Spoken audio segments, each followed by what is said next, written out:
A resume doesn't get read like a book, which means that the structure of it is just as important as what's included.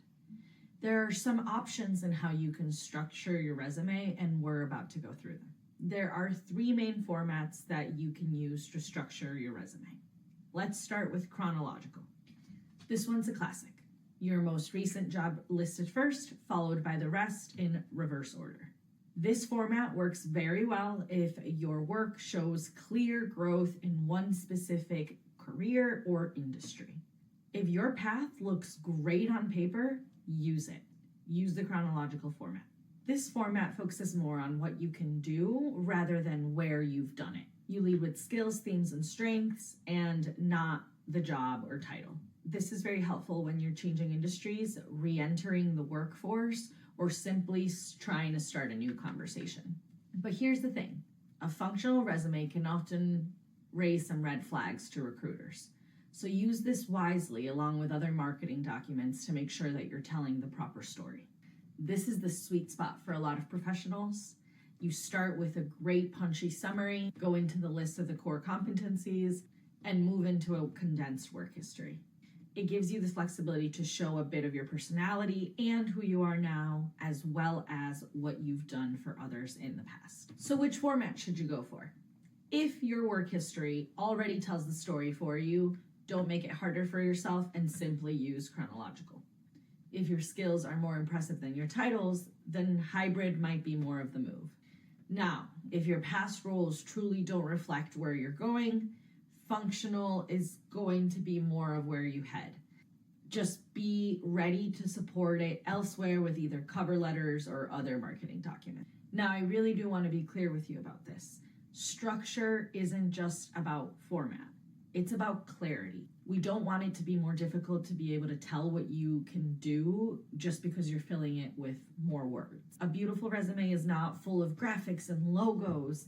It's simple to read, gets the message across, and sells you in under 10 seconds. It's one that makes your value undeniably clear.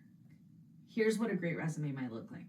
1 professional font, clear, consistent formatting, clear section headings, and space to breathe.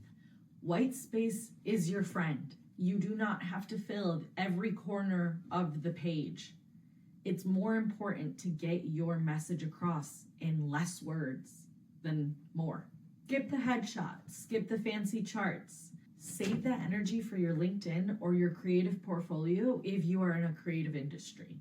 For most roles, clean and crisp is king. Now, let's zoom in on the top third of your resume.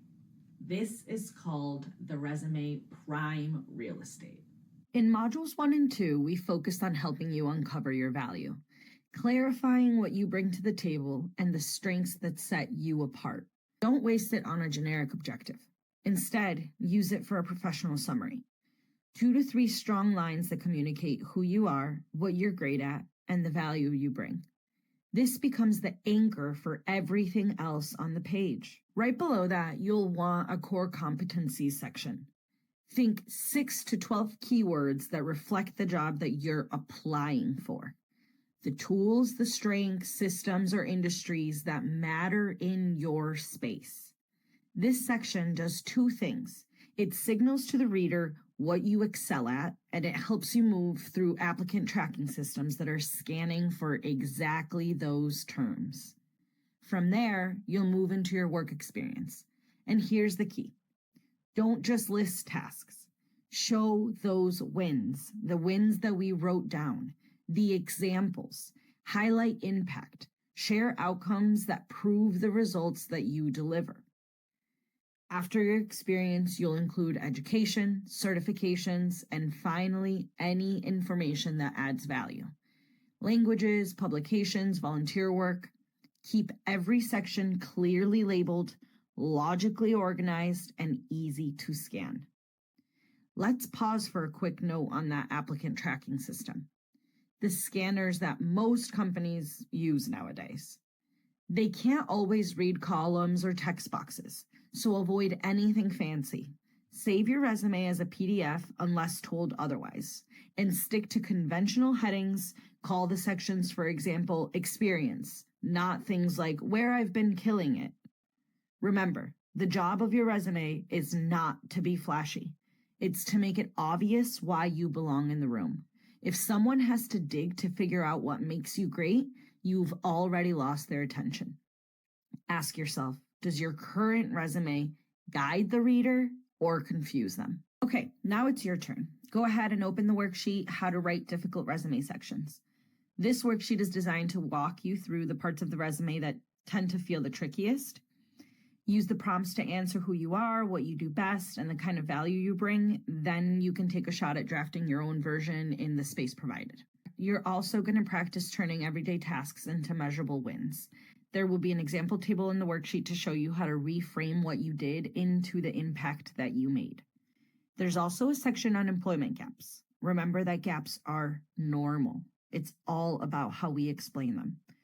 The worksheet will give you examples of strong, confident ways to phrase everything. So take a few minutes to work through this, and when you're all set, move on to Module 4.